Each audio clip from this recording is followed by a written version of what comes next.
Bismillahirrahmanirrahim. Assalamualaikum warahmatullahi wabarakatuh.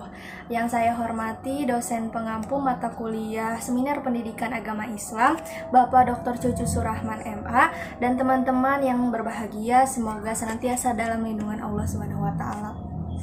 Perkenalkan, nama saya Meliza Cahya Putri dengan NIM 23976 dari Prodi Pendidikan Geografi kelas 4B.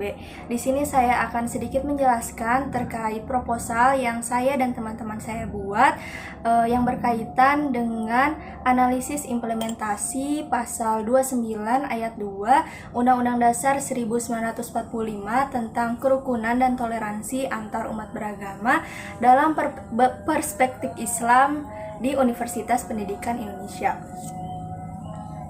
Latar belakang dari dibuatnya proposal ini yaitu urgensi dari toleransi itu sendiri, yang mana paham toleransi sudah melenceng dari mana sebenarnya. Seperti yang kita ketahui bahwa tanpa adanya toleransi, hidup ini akan penuh dengan perselisihan. Namun, sebagian besar orang tidak mengetahui batas-batas toleransi itu sendiri, atau dalam kata lain, aspek-aspek yang diperbolehkan untuk bertoleransi. Menanamkan sikap toleransi bukanlah suatu hal yang mudah. Beberapa masalah muncul terkait dengan penanaman sikap toleransi tersebut.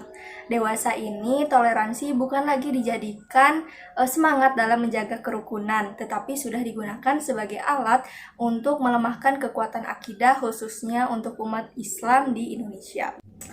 Dari uraian tersebut dapat disimpulkan bahwa pengimplementasian dari pasal 29 ayat 2 Undang-Undang Dasar 1945 tersebut masih belum sepenuhnya dijalankan di Indonesia. Masih banyak perpecahan antar masyarakat yang diakibatkan oleh adanya tindakan pelecehan kepada agama lain. Oleh karena itu, sebuah penelitian terkait toleransi dilakukan khususnya untuk mahasiswa sebagai bekal mereka untuk hidup bermasyarakat. Rumusan masalah dari proposal yang saya dan teman-teman saya buat terdapat 3 inti masalah. Yang pertama yaitu bagaimana implementasi Undang-Undang Dasar 1945 pasal 29 ayat 2 tentang kerukunan dan toleransi di Universitas Pendidikan Indonesia. Yang kedua, bagaimana pandangan Islam mengenai kerukunan dan toleransi antar umat beragama. Dan yang ketiga yaitu bagaimana cara untuk meningkatkan kerukunan dan toleransi antar umat beragama, merujuk pada penerapan hukum Islam dan Undang-Undang Dasar 1945 pasal 29 ayat 2. Berbicara terkait penelitian yang saya dan teman-teman saya buat yaitu terkait toleransi, terdapat beberapa peneliti sebelumnya yang telah meneliti masalah tersebut yang berjudul yaitu Toleransi Antar Umat Beragama di Kota Bandung, Universitas Padjadjaran, dengan penulis yaitu Risa Hermawati, Caroline Pascarina, dan Nunung Runiawati, dengan objek penelitian yaitu masyarakat dengan beberapa sampel di kecamatan di Kota Bandung. Metode penelitian yaitu menggunakan pengumpulan data mengenai toleransi antar umat beragama dilakukan melalui survei dengan menggunakan kuesioner. Toleransi dalam hubungan antar umat beragama ini akan diukur melalui seberapa jauh para pemeluk agama menentukan jarak sosial mereka terhadap para pemeluk agama lainnya. Selain mengukur jarak sosial yang mencerminkan toleransi umat beragama di Kota Bandung, penentuan sampel yang menjadi responden dalam penelitian ini menggunakan teknik area sampling berdasarkan kecamatan di Kota Bandung, sehingga diharapkan data yang terkumpul dapat mewakili kondisi dari setiap kecamatan. Pengolahan dan analisis data kuantitatif diolah dengan menggunakan program statistik SPSS. Hasil dari penelitian tersebut berdasarkan hasil pengolahan data dan analisis yang diuraikan sebelumnya, dapat disimpulkan bahwa indeks toleransi antar umat beragama di Kota Bandung sebesar 3,82 termasuk dalam kategori tinggi, yang mengindikasikan bahwa interaksi sosial antar umat beragama di Kota Bandung telah berlangsung secara baik dan berada dalam batas-batas jarak sosial yang wajar. Mayoritas responden memiliki persepsi positif terhadap pernyataan-pernyataan yang diajukan terkait dengan toleransi antar umat beragama. Kembali lagi kepada penelitian yang saya dan teman-teman saya buat, memiliki objek penelitian yaitu mahasiswa Universitas Pendidikan Indonesia. yang dilakukan dalam penelitian. Yang pertama yaitu mencari data sekunder dari berbagai jurnal dan buku. Yang kedua membuat kuesioner dan membagikannya pada mahasiswa UPI. Yang ketiga menganalisis hasil kuesioner. Dan yang terakhir menyusun proposal dan mengubahnya menjadi artikel. Alasan kami untuk meneliti masalah ini yaitu urgensi dari toleransi itu sendiri, yang mana paham toleransi sudah melenceng dari makna yang sudah disebutkan sebelumnya. Metode penelitian. Penulisan makalah penelitian ini menggunakan jenis penelitian deskriptif.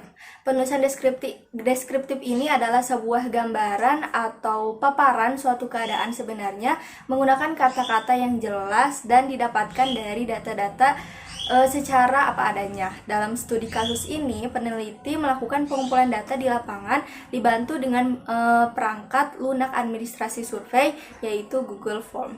Adapun responden pada penelitian ini adalah semua mahasiswa Universitas Pendidikan Indonesia sebanyak 49 orang, yaitu 28 orang perempuan dan 21 orang laki-laki. Di mana penelitian melalui Google Form ini mencakup 38 pertanyaan yang dimasukkan ke dalam 5 submateri pembahasan. Untuk hasil sendiri terdapat 5 hasil.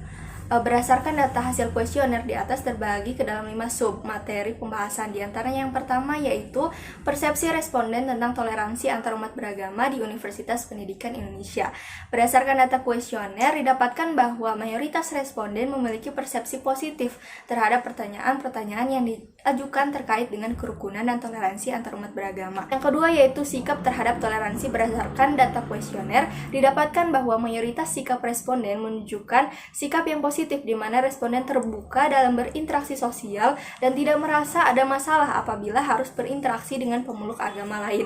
Akan tetapi, mayoritas responden menjawab tidak setuju dan sangat tidak setuju pada pertanyaan apakah bersedia menikah dengan pemeluk agama lain, dengan persentasi tidak setuju 23%, sangat tidak setuju 53%. Hal tersebut tidak terlepas dari larangan bagi pemeluk agama tertentu untuk menikah dengan pemeluk agama lainnya, seperti yang terjadi di kalangan Islam, yang mana terjadi larangan muslimah untuk menikah dengan laki-laki non-muslim. Yang ketiga itu kerjasama atau hubungan sosial di antar umat beragama di Universitas Pendidikan Indonesia. Berdasarkan data kuesioner didapatkan hasil menunjukkan secara keseluruhan responden memberikan respon positif, di mana responden dapat bekerja sama atau berhubungan sosial dengan pemeluk agama lain, seperti pada aspek bersedia mengundang pemeluk agama lain dalam kegiatan kampus, bersedia menghadiri undangan dari pemeluk agama lain, bersedia memberikan sumbangan kepada pemeluk agama lain. Yang keempat yaitu sikap Universitas Pendidikan Indonesia dalam hubungan antar umat beragama. Berdasarkan data kuesioner didapatkan hasil bahwa mayoritas mahasiswa masih ragu-ragu terhadap peran Universitas Pendidikan Indonesia dalam memelihara kerukunan dan toleransi antar umat beragama. Dan yang terakhir yaitu harapan terhadap hubungan antar umat beragama. Melalui submateri pembahasan ini memperlihatkan bagaimana harapan responden terhadap Universitas Pendidikan Indonesia dalam memelihara kerukunan dan toleransi antar umat beragama. Adapun hasilnya, mayoritas responden memiliki harapan yang besar kepada Universitas Pendidikan Indonesia dalam memelihara kerukunan dan toleransi antar umat beragama. Harapan responden terhadap Universitas Pendidikan Indonesia dalam memelihara kerukunan dan toleransi antar umat beragama yaitu memelihara dan meningkatkan kerukunan umat beragama agar Universitas Pendidikan Indonesia aman dan tentram. Hal tersebut berkaitan dengan teori toleransi, yaitu toleransi antara umat beragama yang terkandung dalam Al-Quran, yaitu pertama bertanggung jawab terhadap keyakinan dan perbuatan, kedua kebebasan memilih dan menjalankan keyakinan tanpa adanya paksaan, ketiga saling menghargai dan menghormati keyakinan, dan keempat berlaku adil dan berbuat baik sesama manusia.